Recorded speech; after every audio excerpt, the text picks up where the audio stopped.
우리 은혜 받은 것에 하나님 앞에 영광의 박수 다시 한번 올려드립니다.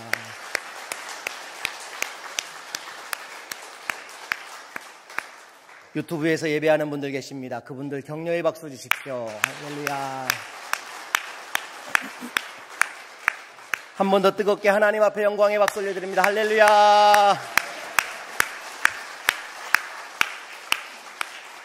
인사합니다. 오늘은 노래로 인사를 하려고 합니다. 나는 주님의 귀한 어린 양, 당신은 나의 최고 양 하시겠습니다. 시작.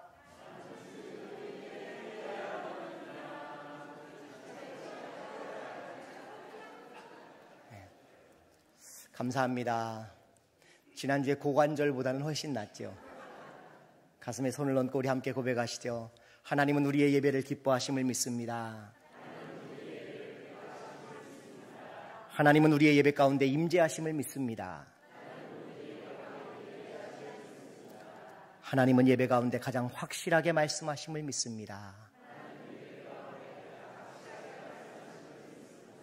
아멘. 연암 박지원이 쓴 열하일기에 무화과 나무가 나옵니다. 박지원은 18세기에 활동한 조선의 실학자입니다. 44살 때 1780년 정조 4년에 청나라 견융제 고종의 칠순 축하 사절로 선발되어서 중국을 방문했습니다. 이때 일기 형식으로 글을 남겼는데 그것이 열하일기라 부르지요. 그 내용에 이런 대목이 나옵니다. 6월 28일 강경태의 집에서 앞에 석류 화분 6개가 놓여 있는데 그중 어떤 것은 흰 석류꽃이 활짝 피었다. 또 이상한 나무 화분이 하나 있는데 잎은 동백 같고 열매는 탱자 비슷하다. 그 이름을 물으니 무화과라고 한다.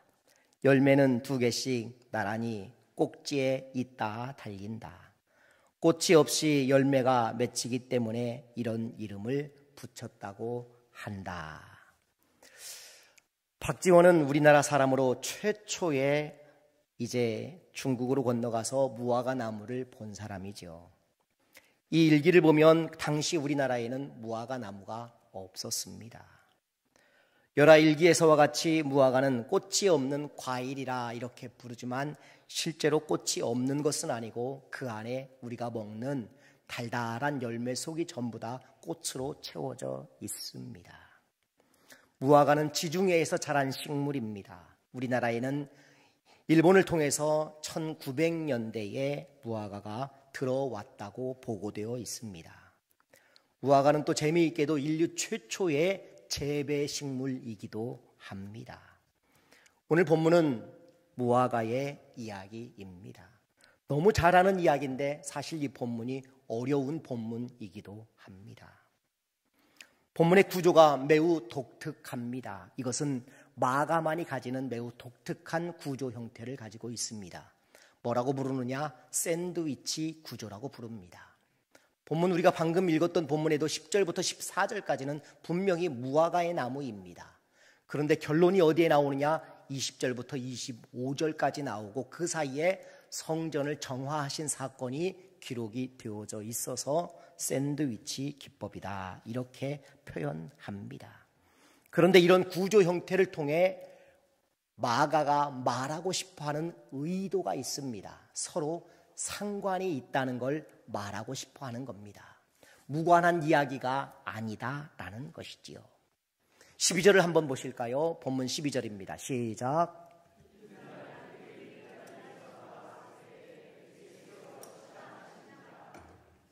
아멘. 11절에 본 예수님은 이제 예루살렘을 종려주일에 한번 돌아보시고 베다니로 가셔서 하룻밤을 묵으십니다. 그리고 베다니에서 하룻밤을 묵고 다음 날 월요일이겠죠. 이제는 월요일 날 일어나셔서 아침을 아마 드시지 못한 것 같습니다. 금식을 하셨을 수도 있고 또 어떤 의미에서는 그 동네에 가난한 동네인데 잠을 청하고 미안해서 아침까지 챙겨 먹고 나오기가 미안해서 어쩌면 그들을 배려하기 위해 일찍 나오셨을지도 모르겠습니다. 이 부분에 대해서 학자들은 주님의 지극한 인간적인 모습이 보이는 예수님의 인성이 드러나는 본문으로 표현하는 사람들이 있습니다. 그리고 우리가 잘 아는 알버트 슈바이처는 이 본문을 뭐라고 표현하느냐? 예수님은 십자가를 앞두고 극도의 스트레스 가운데 잘 먹지 못하시고 있다라는 해석을 합니다. 그러나 슈바이처의 해석은 썩 신뢰가 가는 해석은 아닌 것 같습니다. 어쨌든 본문은 다른 곳에서 보기 힘든 예수님이 시장하셨다라는 표현을 강조하고 있습니다. 그런데 이게요, 또 다르게 해석할 수도 있습니다. 이 해석을 잘 들으셔야 됩니다. 어디 가면 못 들을 수 있는 해석이기 때문입니다. 중의법이라는 해석입니다. 중의법이라는 수사법이 있습니다. 한 단어의 두 가지 이상의 뜻을 표현하는 기법으로 사용될 때 사용되는 것입니다. 손 좀 봐야겠어 라는 말을 할 때 그 앞에 라디오, TV, 기계 같은 것이 나오면 손 좀 봐야겠어 라는 의미는 고쳐야겠다라는 의미로 쓰이겠지요. 그 앞에 사람이 나오면 어떻게 될까요? 그 사람 혼 좀 내줘야 되겠어 라는 의미일 것입니다.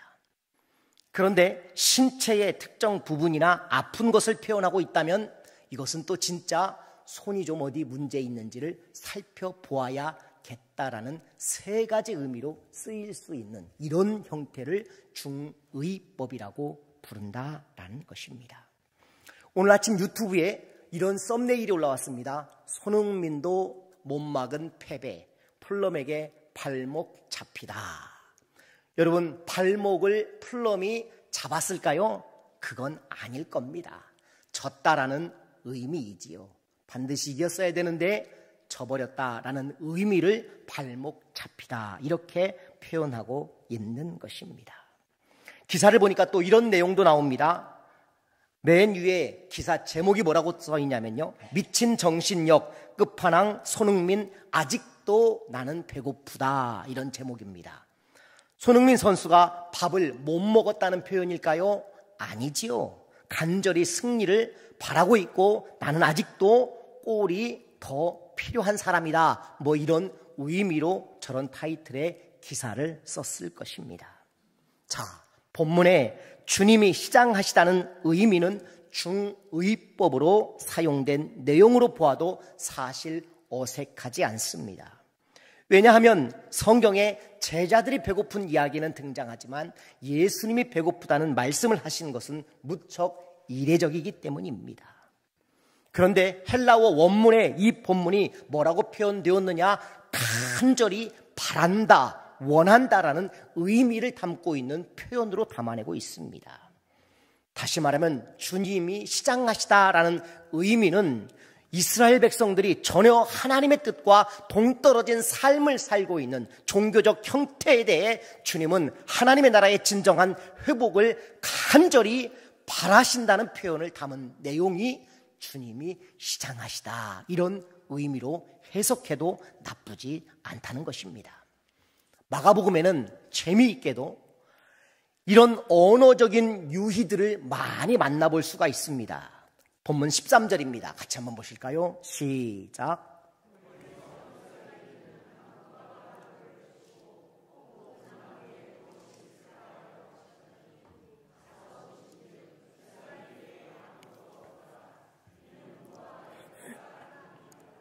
아멘.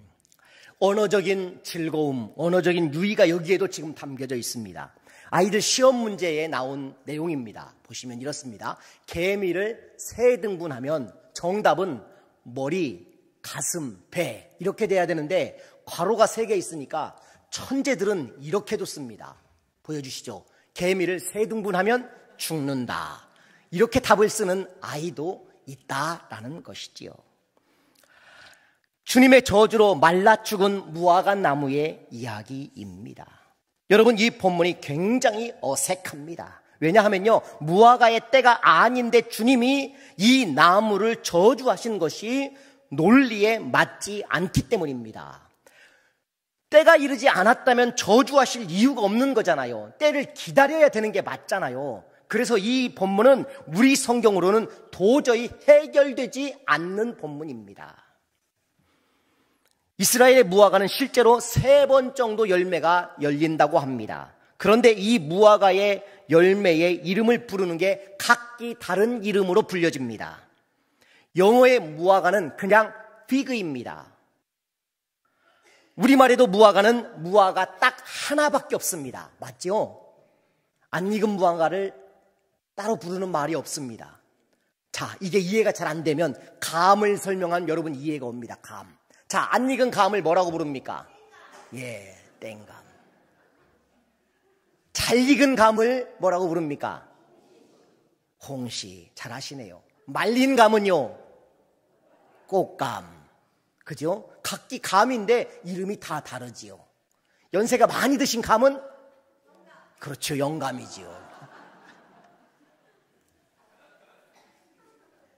자, 그런데 무화과에도 우리나라 감처럼 각기 다르게 이름을 부르고 있다는 겁니다. 처음 열린 무화과 열매 3월에서 4월에 6월절, 예수님이 지금 6월절 즈음이거든요. 이 즈음에 열리는 무화과를 뭐라고 부르느냐? 파게라 부릅니다. 파게. 굉장히 중요한 단어가 지금 나왔습니다. 여러분 이거 기억해야 이 본문이 이제 해석이 되는 거예요. 이 파게는 아무나 따먹어도 문제 없습니다. 그런데 가장 형편없는 무화과입니다. 나그네, 고아, 가난한 사람들을 위해 누구라도 따먹어도 괜찮다는 배려가 있는 열매가 파게라는 열매입니다. 그런데 이 파게를 따 주어야 이후에 진짜 좋은 열매를 거두게 됩니다. 그런데 이 파게가 여기에만 나오는 게 아니라 오늘 보고 있는 이 11장에 파게가 나옵니다. 11장 1절을 한번 보실까요? 같이 읽어봅니다. 시작.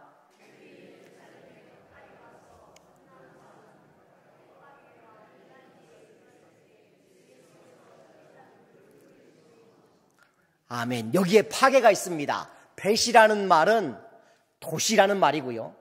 파게라는 말이 무화과라는 말입니다. 처음 열리는 열매의 무화과를 파게라고 부르는 겁니다. 그래서 벳, 파게, 무화과의 도시인 겁니다. 그리고 2번 혹은 3번째 열리는 아주 좋은 무화과는 8월부터 10월까지 열리는 무화과입니다. 이 무화과를 뭐라고 부르느냐? 테에나라고 부릅니다. 테에나. 그런데 이 테에나도요, 재미있게도 오늘 이 11장에 또 나옵니다. 같이 보시죠. 1절입니다. 시작.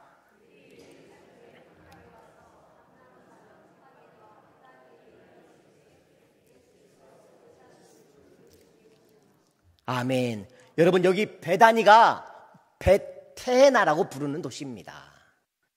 아주 재미있는 이름이죠. 여기도 무화과의 도시라는 것을 말하고 있는 것입니다. 굉장히 언어적인 즐거움이 이 안에 가득 담겨 있습니다. 어쩌면 이 지역이 무화과가 많이 재배되는 것을 착안하여 벳파게 혹은 베테나라고 불렀을 수도 있을 것 같습니다.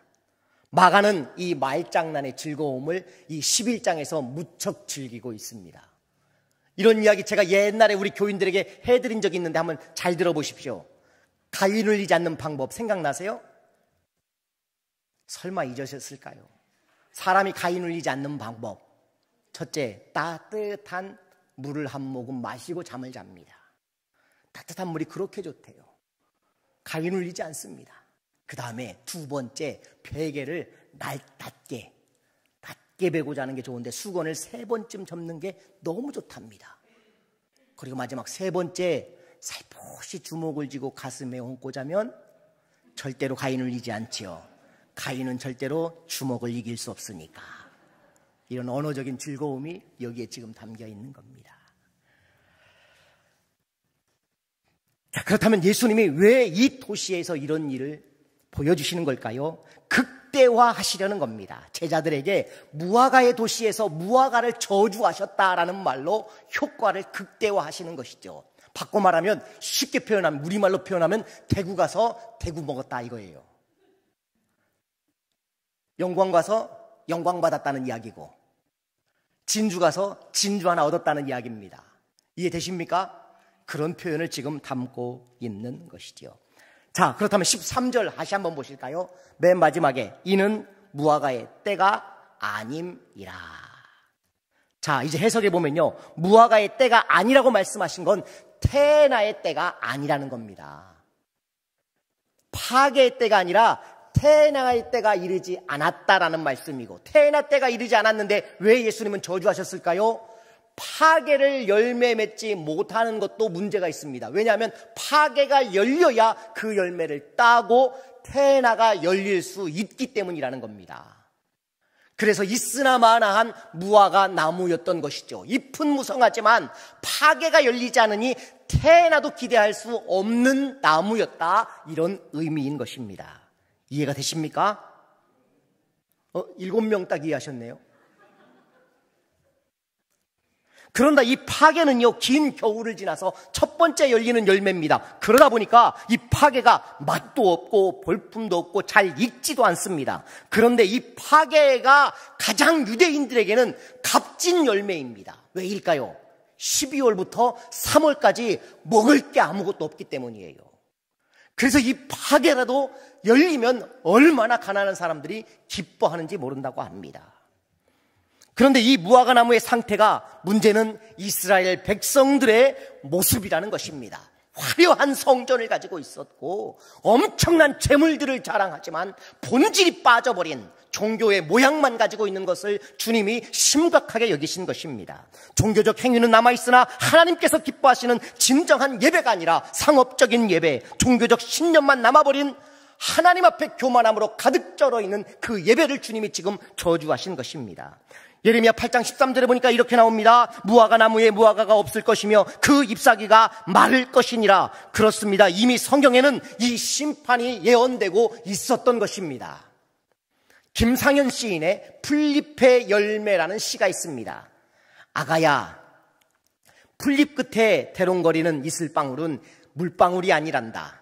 풀잎의 열매란다. 열매 맺기를 간절히 바라는 풀잎의 기도를 하나님이 드려주셨기에 잠시지만 세상에서 가장 영롱한 빛깔의 열매를 맺고 있는 것이란다. 세상에서 천대받는 식물이라서 가끔은 열매 맺도록 하나님도 은총을 내리시는 것이란다. 참 아름다운 시지요. 손대면 바스라질 것 같은 풀잎, 그런데 그 풀에도 꿈이 있다고 시인은 노래하고 있습니다. 열매를 맺고자 하는 꿈입니다. 그래서 풀잎은 간절히 기도합니다. 하나님은 그 기도를 들어주셨고 풀잎의 열매로 이슬방울을 주셨더라라는 것입니다. 여러분, 아주 여린 풀잎도 열매를 맺고 싶어 합니다. 꽃자랑하느라 열매 없는 인생을 허비하면 큰일 나는 것입니다. 요한복음 15장 16절에 나옵니다. 너희가 나를 택한 것이 아니요 내가 너희를 택하여 세웠나니. 왜요? 이는 너희로 가서 열매를 맺게 하고 또 너희 열매가 항상 있게 하여 내 이름으로 아버지께 무엇을 구하든지 받게 하려 하심이라. 할렐루야. 그렇습니다. 우리는 꽃 인생이 아닙니다. 열매를 맺어야 할 열매 인생입니다. 배나무의 꽃이 무성하면요, 농부는 어서 가서 꽃을 따기 시작합니다. 왜냐하면 열매로 가야 할 양분을 꽃이 다 취해버리기 때문입니다. 배를 심는 것은 꽃 때문에 심는 것이 아니거든요. 열매를 따기 위해 심는 것입니다. 하나님도 우리를 이 땅에 보내신 것은 꽃 같은 인생을 살라고 보내준 것이 아니에요. 열매 맺는 인생을 살라고 우리에게 보여주신 것입니다. 하늘의 구름도 두 구름이 있습니다. 헛되이 천둥만 울리는 구름이 있습니다. 비를 뿌려 땅을 적시는 구름도 있습니다. 비 내리는 구름은 소리는 없지만 생명을 살리는 구름입니다. 새 중에도 제일 수다스러운 새는 앵무새지요. 그러나 앵무새는 하늘을 날지 못합니다. 하늘 나는 새는 말이 없습니다. 긴 말일수록 허당이 많을 수 있습니다. 여러 멋진 말을 하지만 이파리만 무성한 사람이 될 수 있습니다. 한마디를 하더라도 생명의 열매, 주렁주렁 열매 맺는 믿음의 사람이 되기를 주의 이름으로 축원합니다. 어느 시인이 표현했지요. 대추 하나라도 저절로 붉어질 리 없을 게다. 그 속에는 태풍 몇 개, 천둥 몇 개, 벼락 몇 개가 들어있다고 시인은 노래했습니다.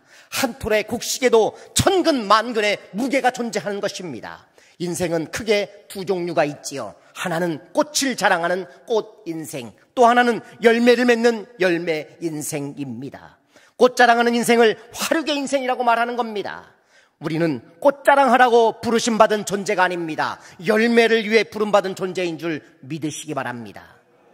주님은 열매가 없는 무화과가 지금 이스라엘의 영적인 상태임을 지금 보여주고 계신 것입니다. 그렇다면 열매가 없다면 그 맥락은 무엇일까요? 열매가 없다는 그 맥락의 의미는 뭐예요? 15절 16절 같이 읽습니다. 시작.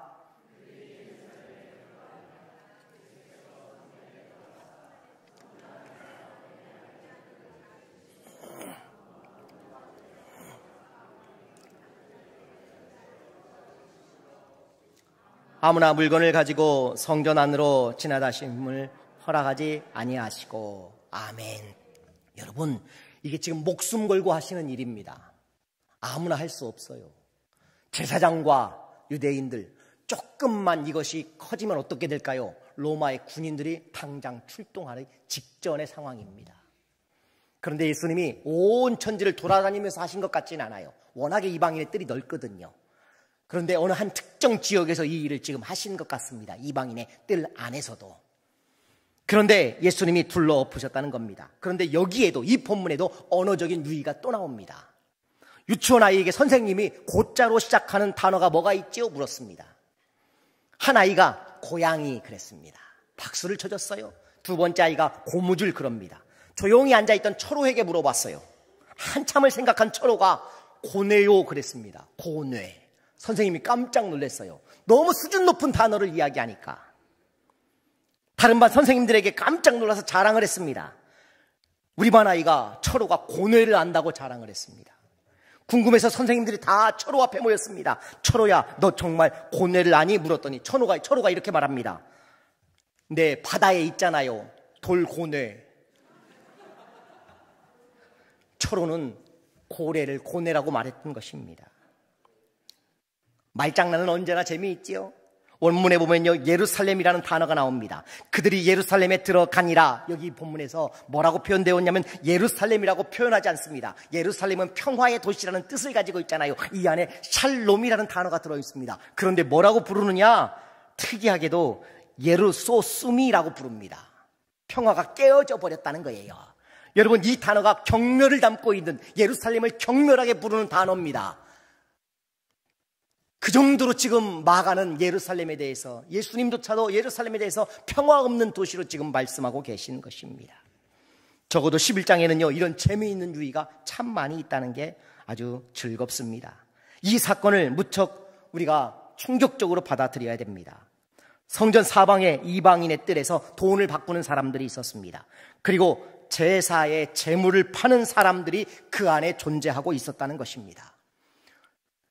여러분, 주로 제사장들과 사두개인들이 성전을 관리합니다. 사두개인은 사독의 후예들입니다. 사독, 사두개인 비슷하죠?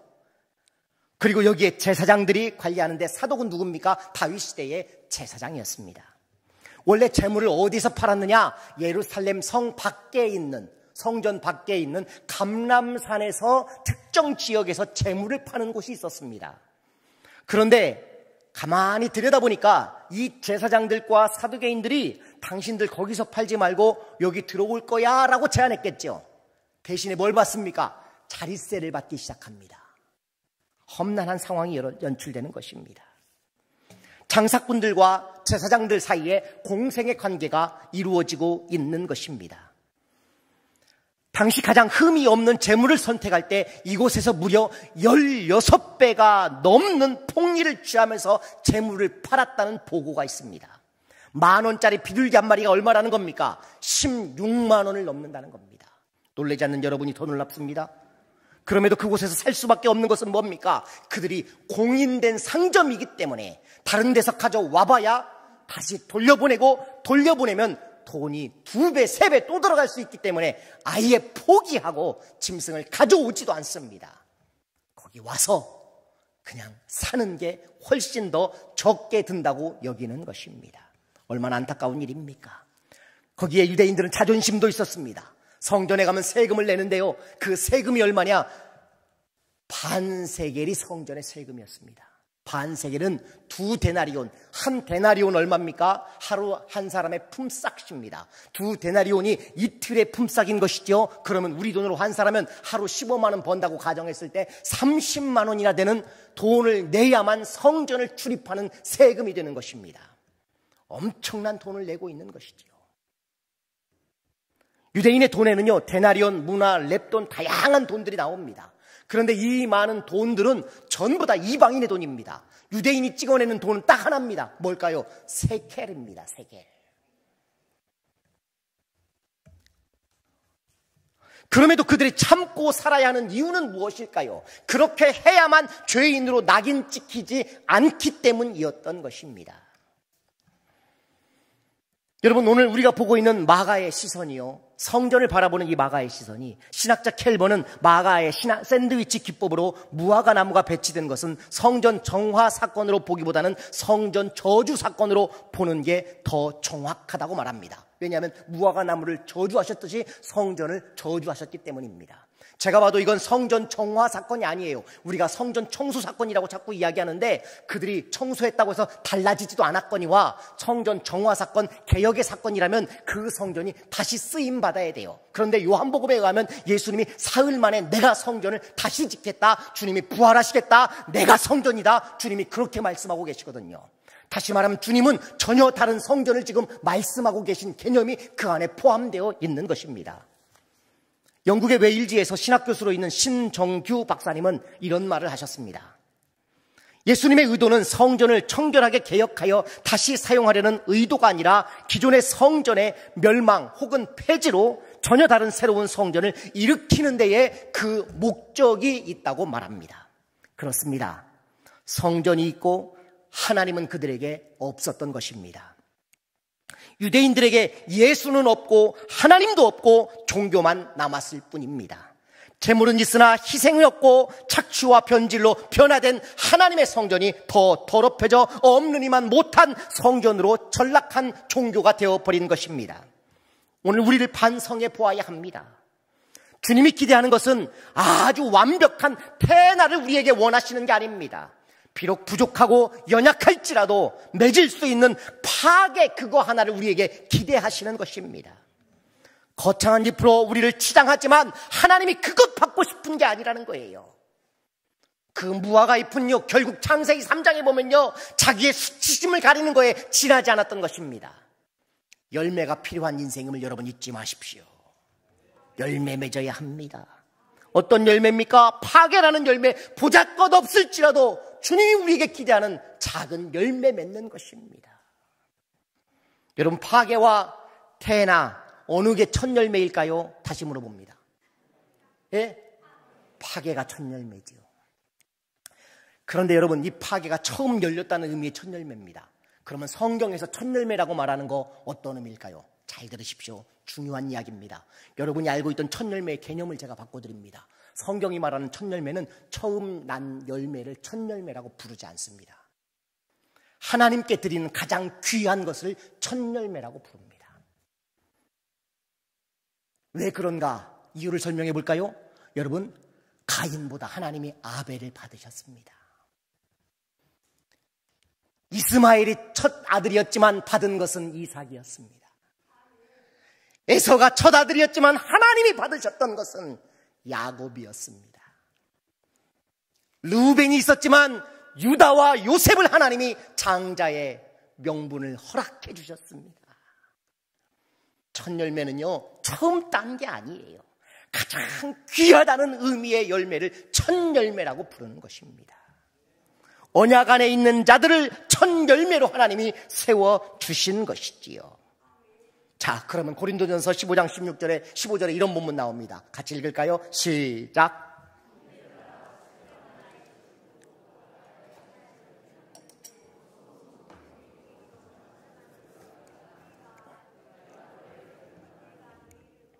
아멘. 여러분, 이제 우리가 이런 본문을 대할 때 어떻게 읽어야 할까요? 이런 본문, 아가야에서 스데바나의 집이 가장 먼저 예수 믿었다라는 의미도 맞을 수도 있습니다. 그러나 어떤 의미에서는 그 아가야에서 가장 하나님이 기뻐하시는 열매는 스데바나의 집이었다라고 읽는 태도도 우리에게 필요하다라는 겁니다. 여러분, 우리의 궁극적인 목표가 뭘까요? 궁극적인 신앙의 목표가 뭔 줄 아십니까? 구별입니다. 우리가 구별되어야 하는 것입니다. 행복이 목표는 아닙니다. 예수 믿으면 분명 행복하지요. 저는 행복을 굉장히 중요하게 생각하는 사람인데 우리 교인들이 행복에 쓰면 하는 사람이에요. 요즘 제가 늘 고민하는 게 있어요. 우리 교인들을 위해 어디 가서 춤을 좀 배울까 하는 생각이 들어요. 지난번에도 우리 김순아 집사님이 노래를 불러달라고 해서 제가 기꺼이 마다하지 않고 또 노래를 사무실에서 불러드렸더니 굉장히 행복해 하시더라고요. 언제든지 제가 필요하면 불러주십시오. 달려가겠습니다. 고추장 담을 때도 제가 가서 어떻게든 노래를 부르려고 했더니 이미 다 끝나버려가지고 노래 부를 타이밍을 제가 못 잡았어요.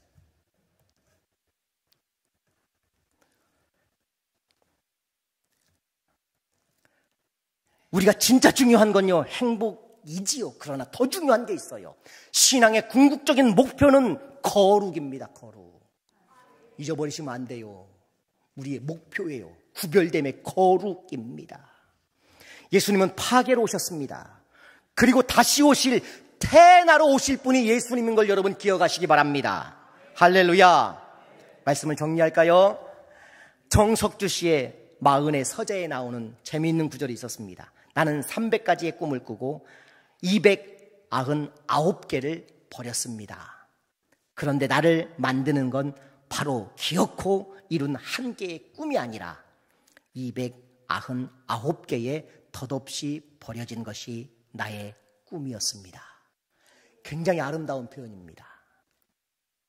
이루고 행한 것뿐만 아니라 버린 것도 열매가 되었더라는 건데요. 굉장히 감동되는 표현인 것 같아요.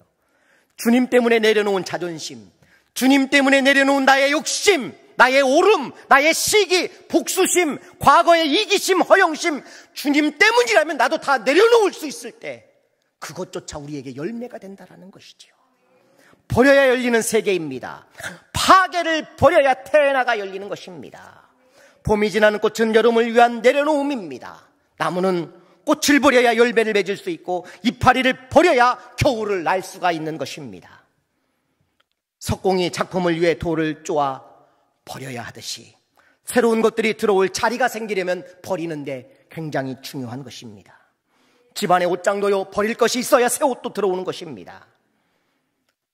바울 사도는 예수님을 사랑하면서 그 사랑에 방해되는 것들을 버렸다라고 말합니다. 버릴수록 열리는 하나님을 찬양하며 살았던 그입니다. 파괴를 버려야 태나가 열리는 것입니다. 무성한 잎을 자랑하는 종교를 꿈꾸지 않기를 원합니다. 예수가 생명입니다. 예수가 본질입니다. 예수가 은혜입니다. 어려우십니까? 삶이 답답합니까? 예수님 사랑하면 다 됩니다. 기도하겠습니다.